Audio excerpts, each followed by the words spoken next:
بسم الله الرحمن الرحيم كلنتي وعنا wanaagsan ku soo dhawaada barnaamijkeenan gaarka oo idinka imanaya duleedka magaalada Garowe ee caasimada Puntland halkani waa xaafadda casriga ah ee Amal Village oo shirkadda Amal Groups ay halkan ka hirgelinayso xaafadan oo sida la sheegay ka koobnaan doonto ilaa iyo 1,000 guri iyo wax ka badan ayaa waxaan jecelahay bal warbixinteena inaan ugu kurgalno isla markaasina aynu ku eegno qaybaha ay ka kooban tahay xaafadan oo si casri ah loo dhisay السلام عليكم أضرب سوري ساتر شكرا هذه هذا شكرا هذا شكرا واي waxaan gudaha soo galay xafiiska laga maamulo xaafadan ay ku shaqeyso shirkadda Amal Real Estate and Construction مدن عبد الله حاج سلاد aad baa ugu faraxsanahay جزاك الله خيرا soo dhaweyso جزاك الله خيرا soo dhawaada walaalkay nuur aad baan kaga mahadcelinaa adiga asxaabtaada booqashadan dheer ee aad noogu timaadeen xaafadan cusub Amal Village iyo magaalada aadka u quruxda badan ee aad aragtay Garowe ku soo dhawaada mar kale iyo mar kaleba farxadeen noo tahay aad baa maasan tahay Cabdullaahi waa ku dhownahay waxaan jecelahay inaad bal natusto xaafadan iyo qaabka aad ugu tala gasheen warbixinna aad naga siiso marka waxaan jeclaan lahayn in aad na dhaxmariso qaybaha kala duwan ee xaafadda balse aan indhahanaga aan ugu aragno dadka Soomaaliyeedna aan ugu gudbino insha Allah maasha Allah xaafadan hadii aan nuuro tafaasiil yar ka siiyo waa xaafad aan dhihi karno waxa laga diyaariyay deegaan dhameystiran markaan ku leeyahay deegaan dhameystiran waa xaafad isku jirta leh iskuulaadkeedii biyahedii macaana qoranto u gaar ah xaafadda recreational area meel carruurtu ku ciyaaraan iyo hooyigi iyo goobihii ganacsiga iyo isku jirta xaafadda waana xaafad aan rajaynayno insha Allah in indhaha Soomaalida ay noqon doonto xaafad soo jiidata haddii Ilaahay qadaro sidaad arki doontaanba si la mid ah xaafadda waxa qayb ka ah waxa kale yiraahdo inaan ka dhisayno 8 nooc oo guri kuwaas oo ugu talagalnay in bulshada habba sida population familkooda u badan yahayba guriga ha qabtir doona insha Allah dhamaan guriyaha waxa ay yihiin waa guriyo deegaan ah oo loo asteeyay in apartments aanan ahayn waa guriyo dhulka ah town houses caadi ah kuwaas oo ugu talagalnay marka inaysan dadka guriga dheeraa ee caqabadaha ku noqon lahaa iyo liftiyadii faraha badnaa iyo guriyihii sanka isku hayay ee dhibka badnaa Nairobi oo kale aan kaga haqabtirno oo ay halka ku heli doonaan hawo nadiif ah gurigooda space ku filan garage-kooda u goonida ah iyo space cajiib ah oo dadkaas wax xamili kara hadii Ilaahay qadaro waana 8 nooc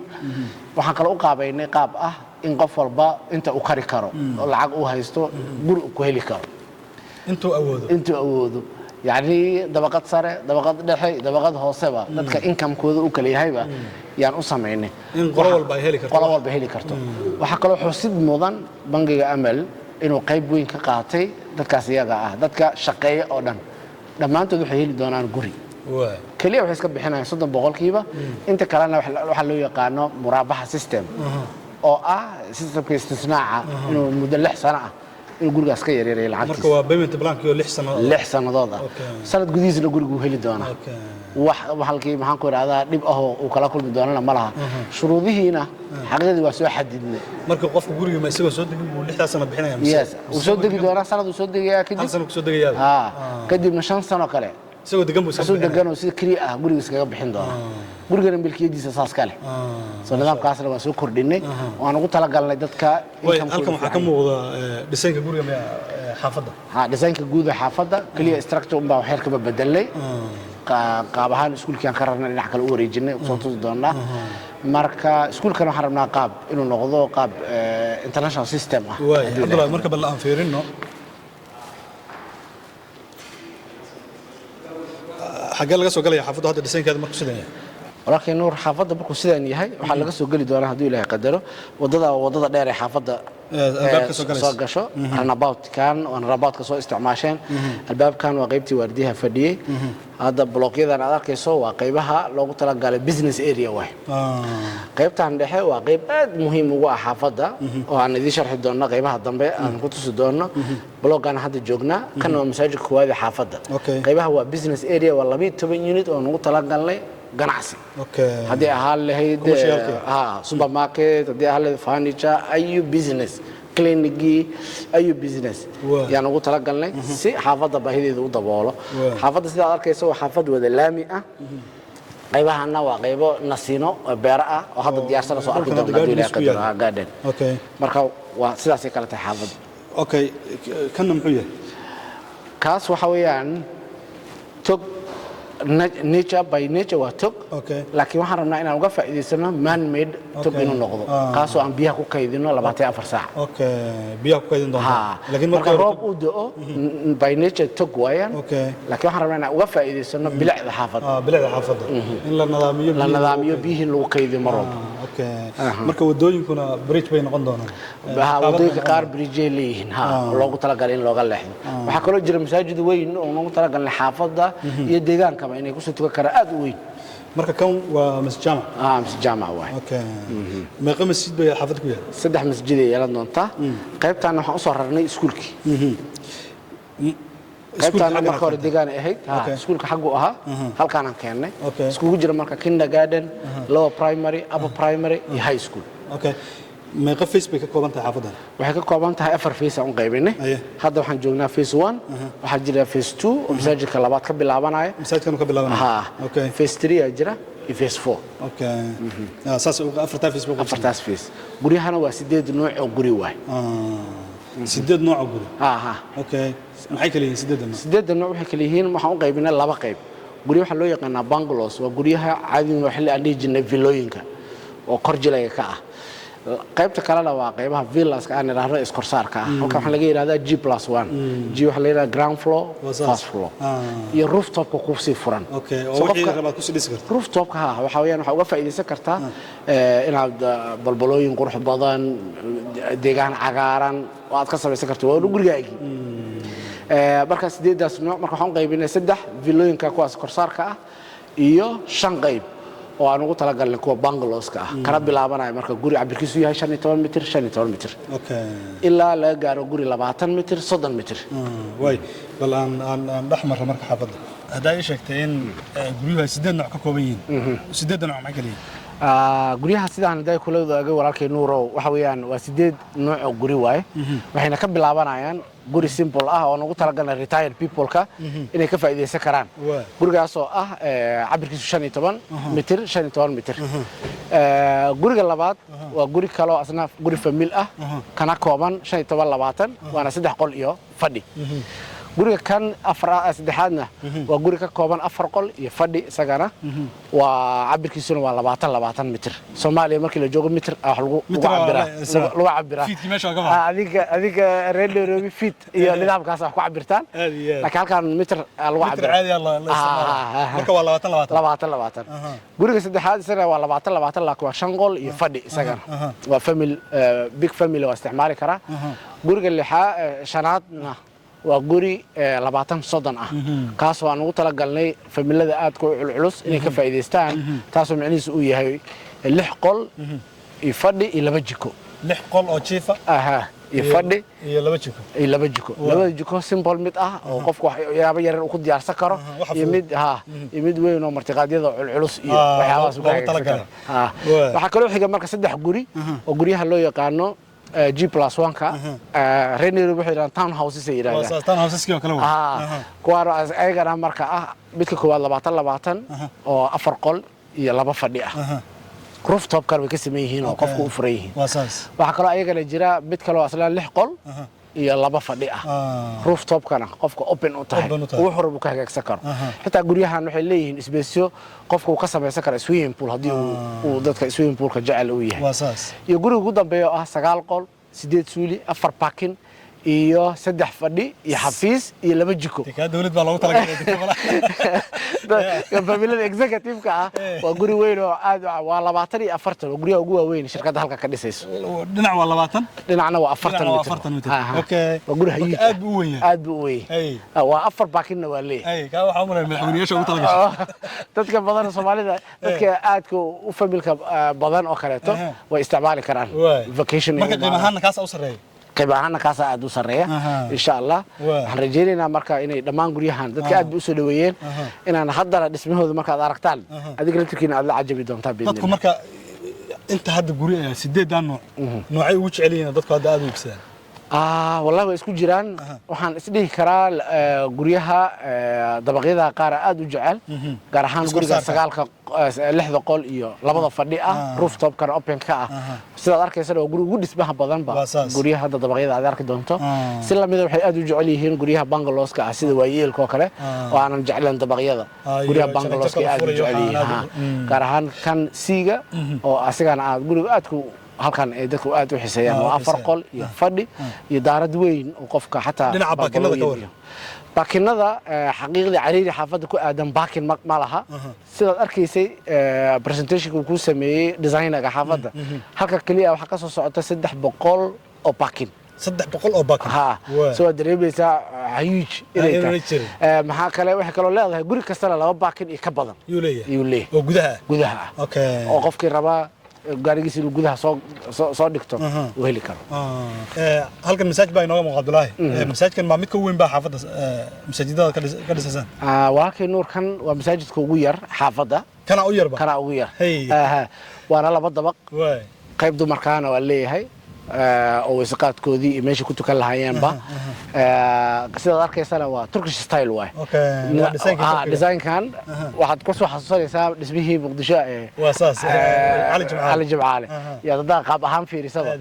marka waa Turkish style waay dhawaana rajeynayna insha Allah finishingkiisa inaan guda galno hadii la ka daro marka kan wuxuu la socdaa phase 1 la socdaa iyo commercial area game ka faa'iideysan karaan marka commercialkii waa qofka supermarket halka u yimid ama qofka dukaanlaha ahba inuu masaajidkii heli karo marka inuu kuwa kale u baahan kan isticmaalo okay marka ku dhawaad marka 300 ilaa 400 oo ruux waa qaada ilaa 400 ruux ku dhawaad waa qaadi karaa kor iyo hoosba way Abdullaahi waxaan soo gaarnay beertan ma meesha tog marayba halkan mise waa beer kale oo sideeda loo sameeyay waa beer kale oo sideeda loo sameeyay tog yaraan dhinac ka mara oo asana aan ugu talagalnay landscape-ka uu aad u qurxiyo marka iyadana waa beer gooni oo xaafadda loogu talagalay inay yeelato waxa qaybka design ahaan waxa loo diyaariyay recreational area waay meel carruurtu ku ciyaaraan lagu nasto view fiican lagu qaato tog yaasna dhinac ka mara marka saas aan ugu talagalnay waa recreational area marka meeqa beerood oo noocan ah ayaa xaafadda guud ahaan marka la qiimeeyay aad ugu tala gasheen waxaan ugu tala galnay laba qayb hadda qayb waa dhinacaan waa qaybtii presentation lidii kugu sameeyay qaybtaana waa qayb kale oo weyn oo ayada ilaa xagga isaysata waan ugu tala galnay ilaa xagga noqon doonto ilaa xagga waay soo wax guriga kaba dhismi doono kaliya dadka deegaanka iyo xaafadda yaa u imaan doona inay ku nastaan waqtiyadooda waqti ku qaataan marka dhammaan waa la cagaarinaya waxaa la keeni doonaa agabkii ilmaha ku ciyaarayay sida wiifooyadii iyo wixii la mid ah waxaa la keeni doonaa kuraastii dadka ku sii nasanayeen design qurux badan oo soo socda mar dhow insha Allah marka meel walba oo xaafaddu ay tahay beer noocan ku dhaxtaal qayb noocan ku taalo qayb labaad phase 2ga phase 1 la socotaa sida masaajidka aad arkayso qaybihi commercialka iyo gurigii koowaad aad arkayso iyo qayb ka tahay xaafadda dhinaca waxa ka bilaabanaya gurigii G+1 ka bilaabanaya dhinaca hore hadda u soconana gurihii bungalows-ka ahaa gaagabna marka G+1 dhinacan uu ka bilaabanay bungalows-ka dhinaca kale ismaana dhex gelin si privacy-ga loo kala ilaaliyo waayo haddii guri dabaq ah guriga ka hoos dhisan ka dhinac dhisan yahay privacy-ga meesha ka baxay waxaan u diyaarinay marka in guryaha dabaqyada dhinac noqdaan kuwa bungalows-ka dhinac kala noqdaan si privacy-ga qofka guriga gaaban ku jira u hagaaga masha Allah aad waa mahadsantahay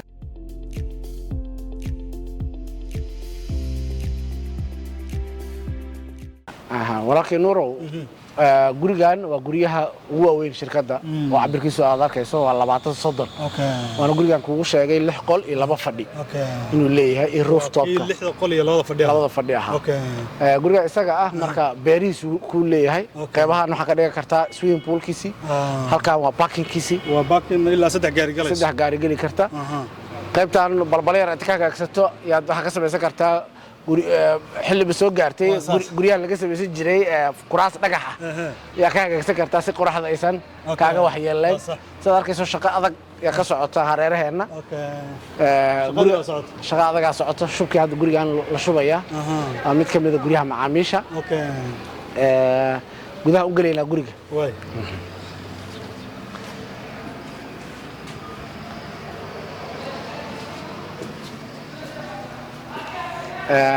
كوا كوريدور كيسي الباب اللي سو غلي كان وقولكي مرتده يسوليغيسي سيدا كاس وقول واسعه لaba daaqad leh qolkii martida isuuligiisi weeyaan marka haduu qof martiyo ku soo martiyo walal kuba qabti guriga marka joogto waa qof qolkii martida waa haysta already ma sha Allah marka kala waa isuuligiisi sida arkayso waa isuuli aad u habaysan leh qubayskiisi leh maxaan ku yiraahdaa waji dhaqiisi isuuligiiba qaybtan dhexe waa qayb fadhi ah oo gurigan uu yeelan doono hadii Ilaahay qadaro qaybta fadhiga oo fadhi aad u waasac ah isbedel yar ka sameeyna gurigan darbigan ka bixinay si aan fadhi weyn uga dhigno marka qaybta waa laga saaray macna dadka qaar martidooda aad u badan tahay marka qofkii rabana waa lagu deeqay boojero leeyahay jikadii aan arki doonaa iyadana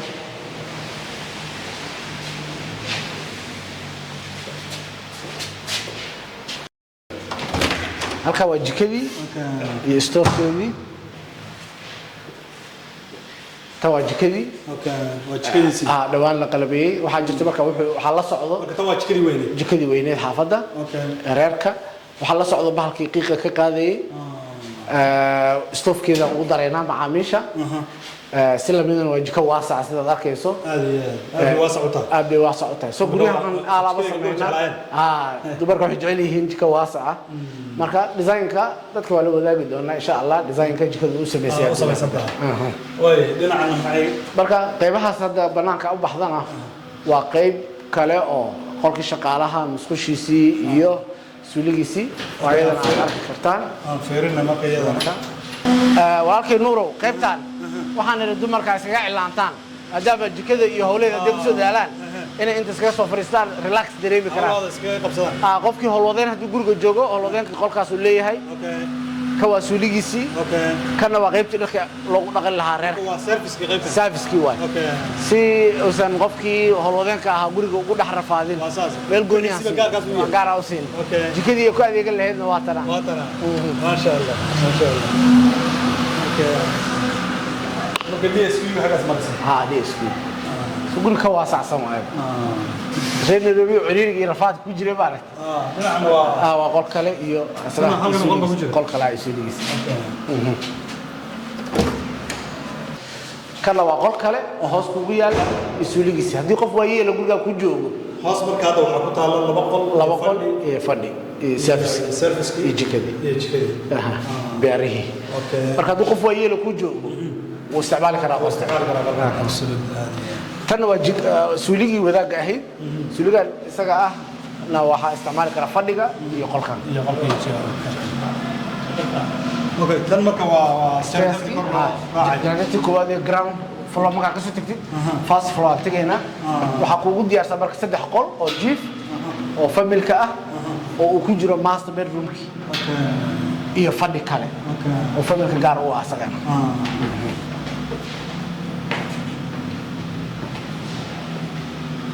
halka nuuro waa fadhi kale oo reerka gaar u ah family meeting oo kale to alaaba inta ku qabsan doonta hadii Ilaahay qadar balkoonkiisa gaar u ah asagana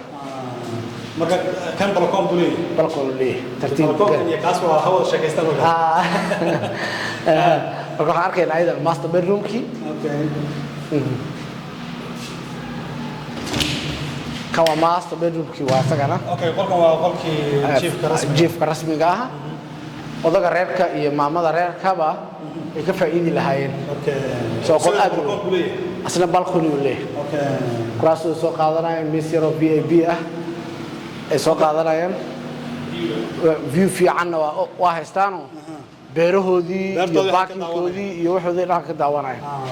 اوكي halkan waxa lagu talagalay halka waxa Italian do oo sliding sliding la sameeyay la sameeyna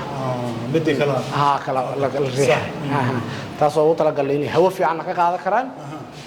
view fiican ka heli karaan ma sha Allah aad buu weeyay runtii ma sha Allah qol aad weey marka musqushiisana gudaha ku taal suuligiisana gudaha ku yaala waxa u dhaxaynaya hada labada guri labada guri waxa u dhaxeeyo deer u dhaxeeya soo gurigaasna deerkiisu marka deerkan labadaba ka dhaxeeya ka dhaxeeya deerka okay soo daarkayso shubayaan waa qaybta hadda aan joogno iyo shubayaan oo fadhigi iyo maxaan ku yiraahdaa qolkii master bedroom okay marka isagana wuxuu yeelanayaa spacekiisa u gaarka ah okay designer ko soo aragna waa mid Turkiya engineer ku yahay injineerada waa badan yihiin manpower-gana waa kala duwan yihiin injineerada waxay isugu jiraan qolo nooga timid Djibouti Soomaali waxa kale oo ku jira qolo Kenyaati ah waxa kale qayb ka ah qolo Pakistani ah marka alaabo meesha wala isugu yimid sida arkaysa manpower-ga qaybo badan oo kamid ah waa Kenyaati way from Kenya way qaybta degan yihiinba deegaan rasmi ah way degan yihiin soo marka waxaan fasaxnaa qaar kamid aan reeroodu fasaxnaa halka qaar kale soo marka waxa kale ku jiro shaqo abuur ku leh Soomaalideena ma garan dadka deegaan wax ka barta dadka deegaan oo ayagana wax ka barta habba wixii loo baahan shaqaale qabsada ku dhawaad 400 lagu qiyaasaa shaqaalaheena halka ka jooga okay بس عبد الله انت هل كتجي هذا قولي انا وكله هو لح كل يلا فدي يروح كوب كتجينا صافسكي اولاد كفتوا من الناس رجوا حاجه ولكن نورو سوليغان waxa isticmaali kara fadhiga okay iyo qolka wiilasha rasuuli asagana waxay u dhameystiran yihiin darki karto qawa qolkii wiilasha okay qolka wiilasha marka leenahay waxa weeyaan alaabo wiilasha Soomaaliya marka la joogo suuli gaar looma sameeyo soo gabdhaha suuli gaar ah oo ay u gooni ah yaa loo sameeyaa waxay leeyihiin marka space loogu talagalay balcony kaas oo qofkii raba uu ka dhigan karo study room okay wuxuu u dhaxeeyaa marka qolka gabdhaha iyo qolka wiilasha ha qaanadiisa u soo xiraysa halka view fiicanna beertii haystaa ma sha Allah soo marka duu wiilkaagii ama gabadhaadii ku soo daaleen waxbarashadii oo halkaan ay fariistaan miiskoodii iyo maamadiina caanihii qababa ay u keento jawi degan wuxuu galaa habi ah ma sha Allah marka view fiican oo xaafadii oo aad u quruxsan oo ma sha Allah waa haystaa okay way iskuulkii waxa dhinaca ka muuqdo iskuulkii qaybtaas waa iskuulkii oo aan u qaybinay kindergarten sida hore ku soo sheegay loo primary ka masaajidkii xaafadda hadda soo arag kawa qolkii gabdhaha isaga suuligiisa gudaha ugu yaalo marka laba albaab mid walba leh albaab leh okay kan marka suuliga gaar u yahay marka gabdhaha suuliga banaanka la geeyay wiilasha banaanka gabdhaha gudaha ugu yaala ma sha Allah marka xabsa ku qaban kartaa suuli waasaca aad u qurux badan ma sha Allah yahli doon alxamdulillah qadar waxa inoo haray rooftop oo asna ah view ugu cajiibsan ee gurigan okay qofka view-ga aad ku jecel ee buuqa iyo sawaxanka iyo raba inay ka nastaan oo meesha ay ku nasan lahayn nuuro marka guriyaha halkaas soo daba galayaan halka aad u buuxsantayba dhammaan guriyaha marka sidaas wada noqon doona insha Allah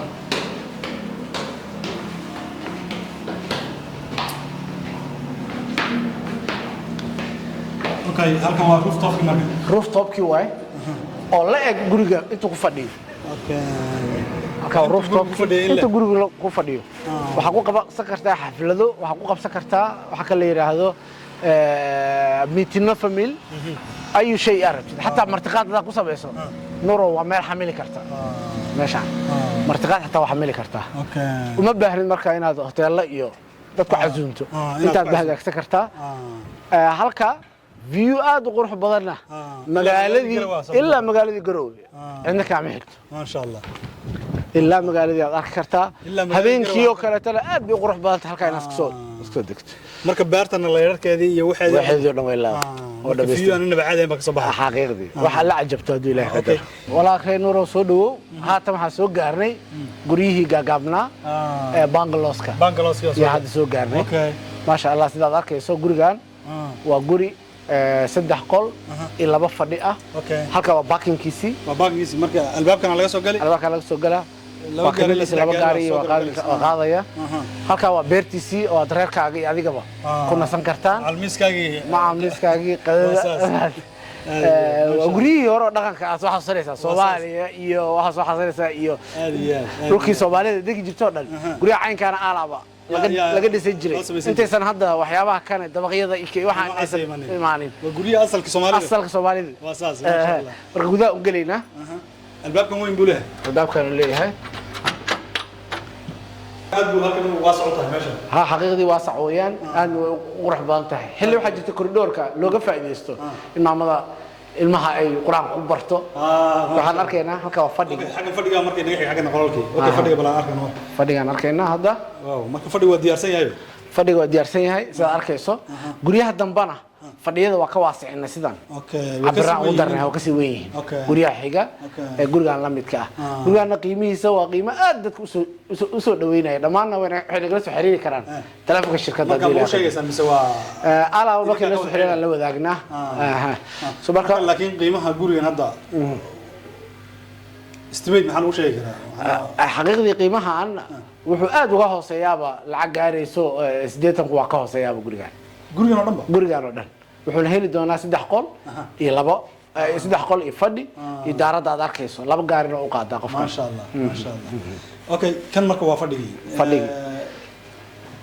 ma u banaysaan meeshii lagu xir lahaa AC-ga oo banayna qofka AC-ga oo banayna space loogu tala galay qofkii rabo uu ku xira karo xilligan oo duhur taaganahay nuurow wax kuleel ah gurigan ma dareemayso waayo waxa yeelaya gurigan kor jalay uu ka yahay haduu jiingad ahaan lahaa dhamaan kuleel aan dareemi lahayn korka wuxuu ka yahay shub ka yahay kor wuxuu ka yahay jalay waxa weeyaan waxa loo isticmaalaa xilli Soomaaliya u isticmaali jirtay gaar ahaan Muqdisho in guryaha kor looga sameeyo waa wax laga sameeyay shamito jalay ah aanan ahayn shub caadi ana maaha laamiyerina maaha ma sha Allah marka kaasa qabowga keenay wuxuu xadidaa marka kuleelka badan ee gudbaya iyo xadidaa waxaan arkaynaa marka halkan okay kan waa master bedroom ki waa okay وديارسان يا أيوة. وديارسان هاي. ما شاء الله. أروس عصب حتى. أروس روق لهم بكرة. ما شاء الله. بركة لوري يا صاحبتي سوسود ويلي لا رين ريفيو نلو حلال لا. هل كان يجرو أسوق إبانو أروس لا كوكال لا دي لا قدر. ما شاء الله. إن شاء الله. فيقولوا أرد هذا الدنيا نلا صعدة. ما شاء الله. ديار سوري زجار وأحمر كان. أوكي. بشرونك مستر بشرونك سوري سينو. سوري زجار وها. أوكي. وقيبتي شاور كي وسيكل جواني وسيكل جواني وديسين عجيبة كل أنا ما بقول عربي كم واسكسي دوية وكا بحيث أوجار أرماجي أنا تن هذا أرماجي سما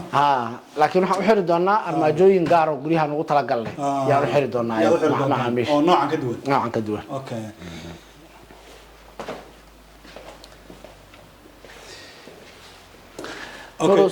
سوليجي وذاك أهي أو لبضان قل يفرد جوا استعمال الهاي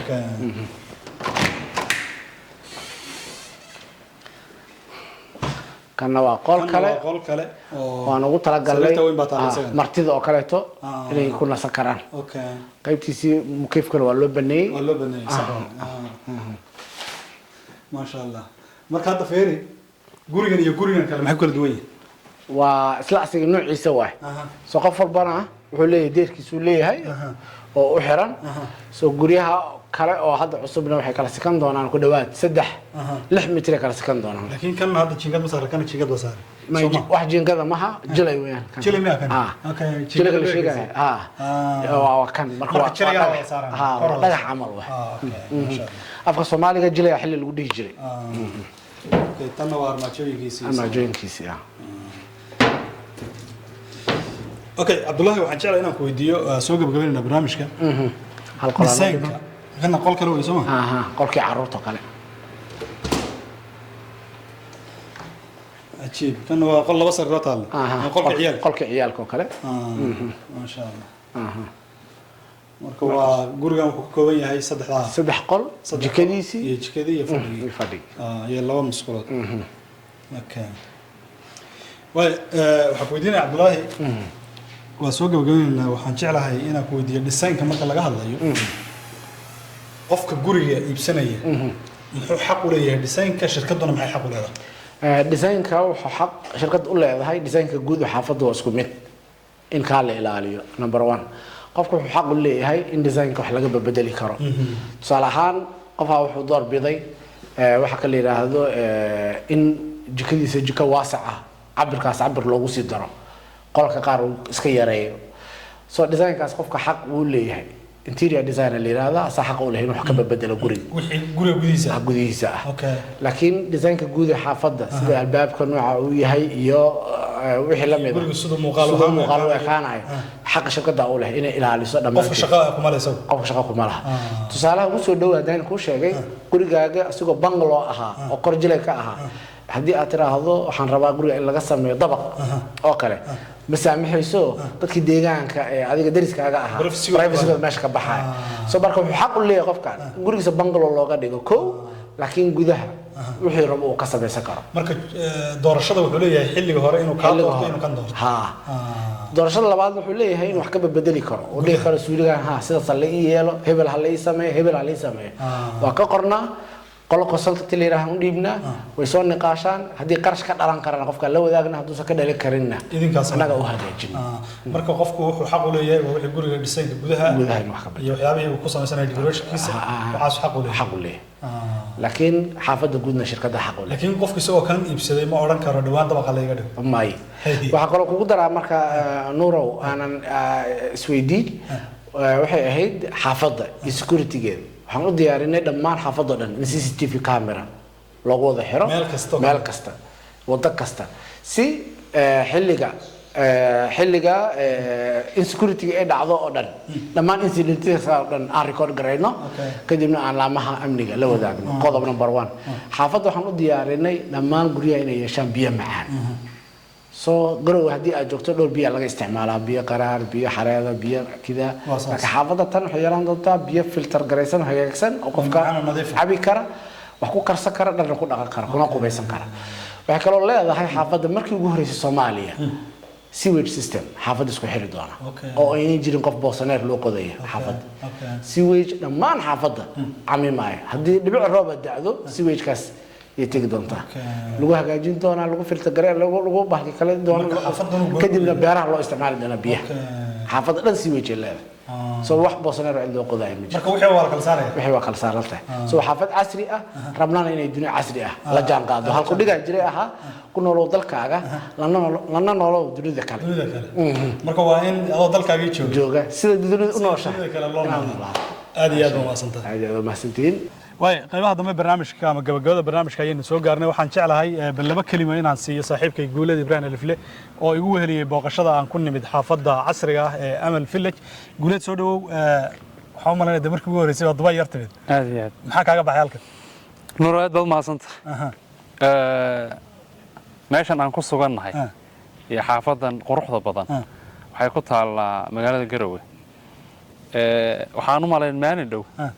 garowadii hore ee la deganaan jiray ila soo tagi doono in la soo nici doono waxaan u imid meel aan ka filaynay Soomaaliya inay ku taalo Soomaaliya iska daayay xitaa Kenya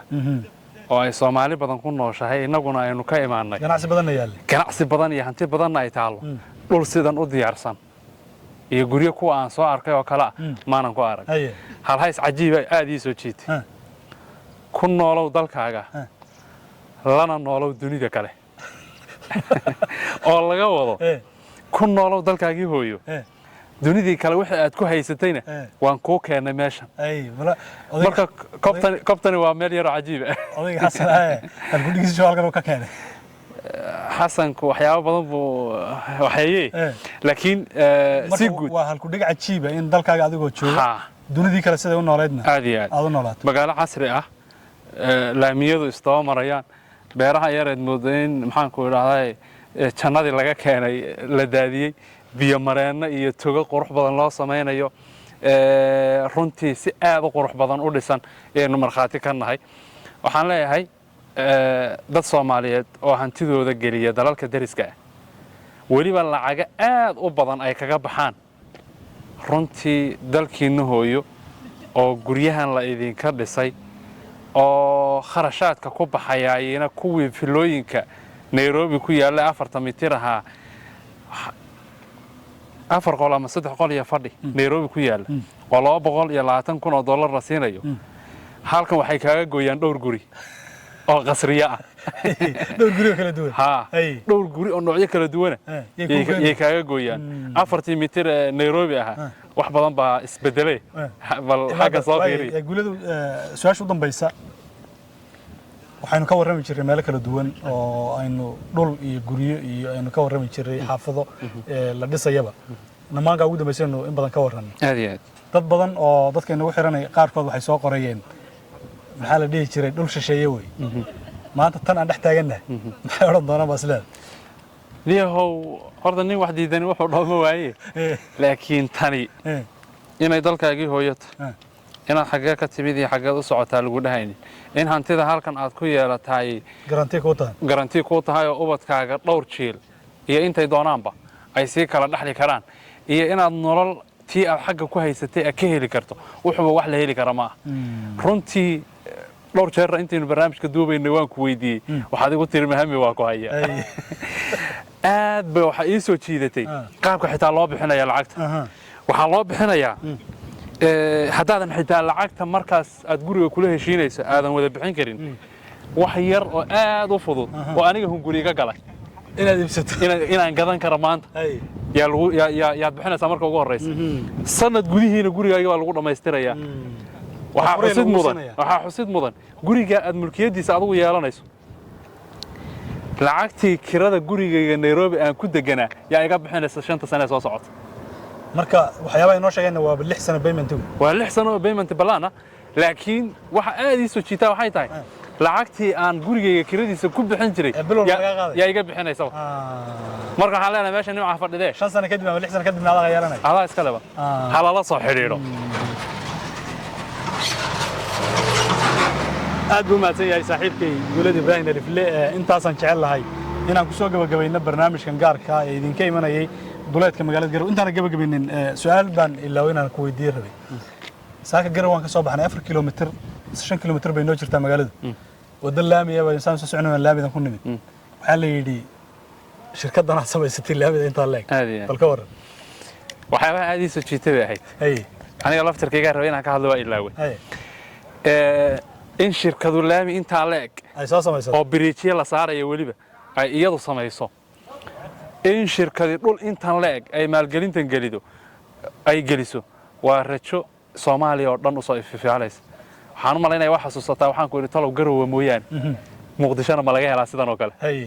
waxaan ku weydiinayay soo jiidashada iyo waxa ay samaysay shirkadan Amal Real Estate oo aan runtii aad u bogaadinayo qiimo jaban guryo aad u qurux badan oo qasriya ah dhulkii oo ayna dhaafin intii magaalada iyaga u dhaxeeyay ay laamiya saareen waxa weeye waa lahaanshiye iyo la jecel guri nin guri 20 dabaqa dhistay hoostiisina ay maartay si kala tahay waxaan aad isu weydiin jiray war ninkan dabaqa intaan la eeg dhistay intan yarta atalo muxuu u hagaajin waayay dad badan oo aan weydiin waxay ugu dhahan Soomaalidu guryahooda gudahooda u hagaajistaan banaanka cod kama gelin laakiin tan way ka duwantay ilaa iyo Garowe laami macaabiriijiye la saarayo yaa isku xidhaya halkan aan hadda taaganahayna waa aragtaa say nadiif ah meel aan laami hayna mala xafad dhexdo gidigeed wada laamiga green baa laga dhigayaa halkan aan taaganahayna say nadiif u tahay waa aragtaa hal buuci ma taalo hal qashin ma yaalo waxa weeye timirtaas ku wada baan timirtaas ku hadda waxa in ka dhiman oo markaynu soo aadan waxa inaan cumaamadii soo qaadano iyo shulugii si leeynoo kala garan waay inaan Dubai joogno iyo inaan Garowe joogno marka cumaamadii guudeed ba ka maqan waxaan leenahay booyaal meeshan nimca fadhida aad buu mahadsan yahay saaxiibkay Guulad Ibrahim Alifle intaasan jecel lahay inaan ku soo gabagabayno barnaamijkan gaarka ah ee idinka imanayay xaafadda Amal Village oo duleedka magaalada Garowe ku taala waana xaafad si casri ah loo dhisay oo ay maalgelisay shirkadda Amal Group intaynu mar kale kulmi doono sidaas iyo nabadgelyo